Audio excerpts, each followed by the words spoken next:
Cinquième jour, cinquième jour du conflit israélo-iranien. Comme je l'ai toujours dit, moi, c'est une guerre qui ne me concerne pas. Donc, étant une guerre qui ne me concerne pas, je peux parler de cette guerre de manière très objective, en fait. Parce que je sais qu'on est tous supposés être du côté iranien.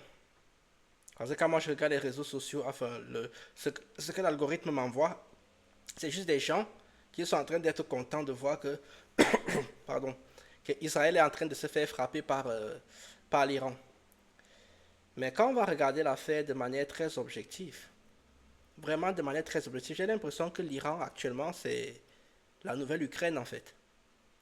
Parce que quand on compte les points, si on commence à compter les points malheureusement, ce qu'on se rend compte, c'est que Israël est en train de d'écraser l'Iran, mais d'une manière, franchement, c'est vilain ce qu'ils sont en train de faire. C'est-à-dire en fait qu'ils sont en train de limite les humilier.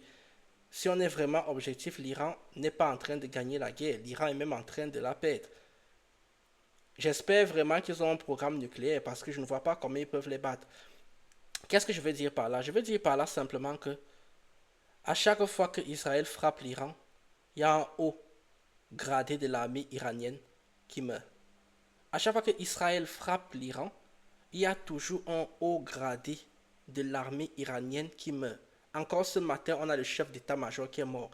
Alors que lorsque les Iraniens envoient des bombes, non seulement qu'on a l'impression qu'ils envoient des bombes, on ne sait pas comment, on ne sait pas où, ça ne touche quasiment personne, ça ne touche aucun site stratégique. Aujourd'hui, Israël a encore bombardé la télé nationale et l'a détruite.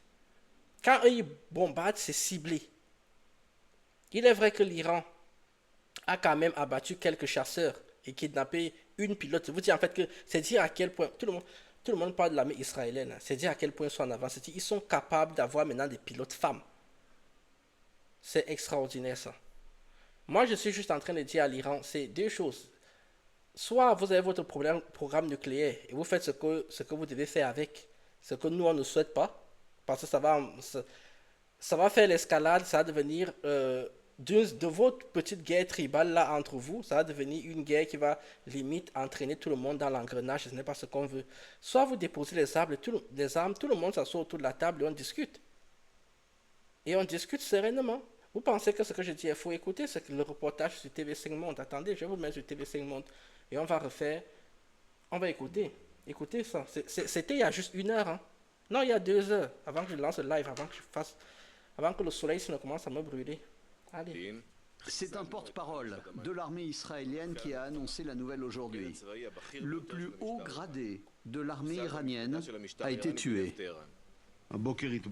Ce matin, nous avons appris que nos forces ont éliminé le chef d'état-major de l'Iran, Ali. Vous voyez, le- quand Israël frappe, il touche le chef d'état-major. Comment ils font pour tout le temps être aussi précis? Comment ils font pour toujours toucher la bonne personne dans la bonne zone? C'est pour ça que je dis que l'Iran est en train de perdre la guerre. Parce que quand tu commences à perdre tes têtes pensantes, tes chefs, le moral des troupes va être atteint. Le moral des troupes va être atteint. Assad Mani, Et comme je le après disais, l'élimination de son... comme je disais en préambule, c'est qu'on est en train de chauffer l'Iran comme on faisait avec l'Ukraine. C'est-à-dire on est en train de dire il y a moyen, il y a moyen, il y a moyen, alors qu'il n'y a pas moyen. Je ne vois pas comment est-ce que l'Iran peut battre Israël. Je ne vois pas comment. Déjà que Israël a battu tous ces pays-là dans les années 70. Un contre 6, il les a tous tabassés. Maintenant, avec la technologie qu'ils ont, la puissance qu'ils ont, le renseignement qu'ils ont, frère. Non, il faut qu'on s'assied autour d'une table et qu'on discute clairement. prédécesseur. Je conseillerais à quiconque se verra offrir ce poste d'y réfléchir attentivement. Ce militaire iranien était un proche de l'ayatollah Khamenei. Benjamin Netanyahou, lors d'une interview, a reconnu que tuer le guide de la révolution iranienne est une option. À ton avis, c'est un ennemi? Je pense, moi, vous savez ce que j'en pense toujours. Je pense que tous ces gens-là sont dans une espèce de business en fait. C'est une espèce de business où les gens se livrent les uns les autres. Benjamin Netanyahou, lui, il dit qu'il peut carrément aller abattre. Il peut aller abattre le guide. Non, mais soyons sérieux. S'il voulait le faire, il l'aurait déjà fait. Parce que quand je vois la précision avec laquelle ils peuvent frapper des hauts gradés de l'armée, honnêtement, Cela ne mènera pas à une escalade du conflit, cela mettra fin au conflit. C'est la guerre éternelle que veut l'Iran. Il nous amène au bord de la guerre nucléaire. En fait, ce que fait Israël, c'est empêcher cela. c'est incroyable. C'est vraiment incroyable. Regardez ce qui s'est passé au siège. Là, on est à la télé iranienne. Et regardez bien. Hier, des millions d'Iraniens étaient devant leur écran et en guise d'information sur la chaîne d'État, ils ont assisté en direct à cette scène. Ciao. I'm out. I'm out. I'm out. Ils ont Le chef de la bombardé. diplomatie Regardez. iranienne a fustigé Regardez. la lâcheté des frappes israéliennes Ce n'est pas contre une la question. télévision. Moi, ça me tue toujours quand les gens viennent dire ils ont fustigé la lâcheté. Ce n'est pas. Non, ce n'est pas. Quand il y a une guerre, il n'y a plus de lâches, il n'y a plus de gentils, il n'y a plus de méchants, il n'y a que des morts. C'est le premier qui va capituler, c'est tout. Si vous voulez vraiment parler de courage, vous savez quoi? Il y a plusieurs déserts. Vous choisissez un désert, il y a le Sahara, on peut vous le louer. Les deux armées se mettent, comme à l'époque, les deux armées se mettent et elles se tabassent dessus et on voit. Mais à partir du moment où la guerre implique maintenant les civils, il n'y a pas de lâcheté là-dedans. Là, c'est juste du combat. Est-ce que ce n'est pas de la faute des Israéliens si vous n'êtes pas capable de bien cibler leur zone aussi? L'État, l'attaque aurait fait au moins 3 morts. Ou alors les zones sont bien ciblées. Ou alors les zones sont bien ciblées et on ne les montre pas à la télé. Je ne sais pas combien de mes collègues se trouvaient à l'intérieur. Ils nous avaient dit d'évacuer la zone, mais tout le monde est resté jusqu'au dernier moment pour... Mais c'est donc stupide en fait. C'est donc stupide. Un cadavre ne peut pas se battre. Ne restez pas pour rien. Ne restez pas pour rien. Vous n'avez qu'une seule vie. Je continue encore à dire en fait que les gens se battent sur une terre qu'ils ont trouvée. Ce n'est pas la vôtre. Ce n'est pas vous qui avez créé cette planète. À un moment donné, de la même manière, Israël, ce n'est pas vous qui avez créé la planète. De la même manière, les Iraniens, ce n'est pas vous. Vous êtes en train de mettre les gens dans une situation terrible. Il faut montrer savoir au partir. monde l'image de la puissance de l'Iran, ce que le régime sur... Ouais, mais là, la puissance ne se voit pas. Hein. Là, ce que je vois, c'est juste un bon missile bien placé. Regardez les dégâts qu'il a fait. Mais c'est quel genre de missile ça? On dirait qu'il y avait déjà des bombes à l'intérieur. Le ministre ne veut pas. À Téhéran, le grand bazar, d'habitude si bruyant et animé, est désert. Dans le poumon économique de la capitale iranienne, tous les rideaux de fer sont baissés. Bah, en même temps, c'est La nuit normal. dernière, Oh là bon là. nombre d'habitants Regardez les gens, comment les gens sont en train de se casser. de Téhéran ont pris la direction de l'ouest afin de fuir les bombardements de l'armée israélienne. Attendez, mais je ne comprends pas. Comment ils ont pris la direction de l'ouest? Ils ne devraient pas plutôt aller vers l'est? Parce que l'ouest, Israël est à l'ouest de l'Iran, si je ne me trompe pas.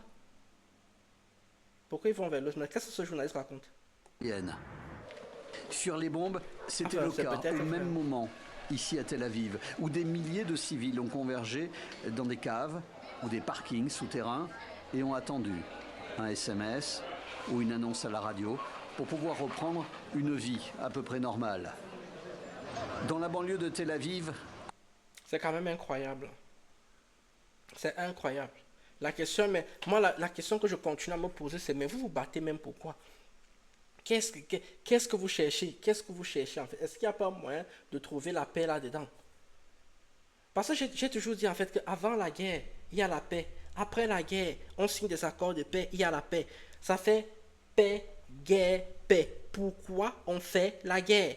Que quelqu'un m'explique. Avant la guerre, il y a la paix. Après la guerre, il y a la paix. Ça fait paix, guerre, paix. Pourquoi il y a la guerre au milieu? Oh, franchement, je commence à croire qu'on est téléguidé. Hein. Il y a peut-être quelqu'un qui a un bouton quelque part, il appuie et du coup, on craque tous. un nouvel Cette impact. guerre n'a aucun sens. La profondeur et la largeur du cratère donnent une idée de la puissance de l'explosion.